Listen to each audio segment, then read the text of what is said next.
Okay, ang bilis ah. Kita mo ang linis oh. Grabe ang linis. Kita mo naman chop oh. Okay, pwede na tayong umuwi. Kita mo yan chop. Lapit na yung bahay. Para makita mo rin yung dati mong tirahan. Chop chop.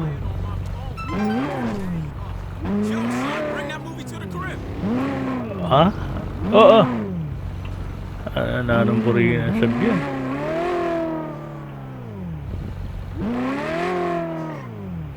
Dito tayo dadaan syempre. Oh yan na. Siklot ka kang tita mo na eh. Alright. Dito na tayo chop. Leme, mabunganga ya kanya ni tita mo. Nanapanya na kanya.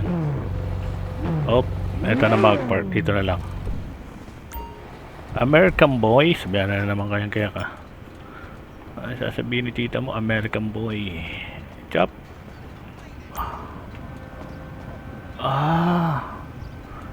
Ayan pala. Di pala pwede sumama si Chop dito sa lumang kung saan siya nanggaling. Teka, pakita ko lang sa inyo guys.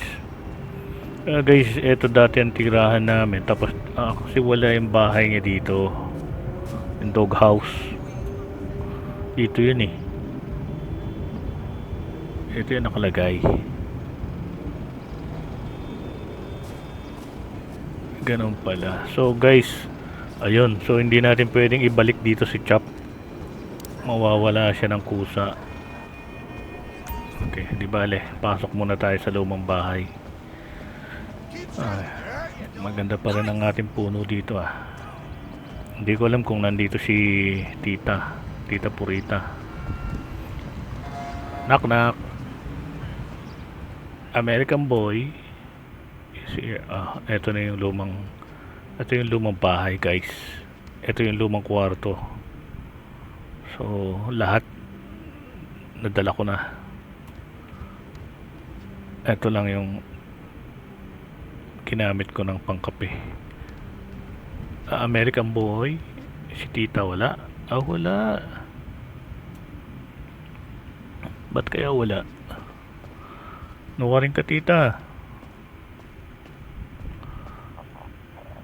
Ba't likuan mo yung bali? Ba't iniwan mo yung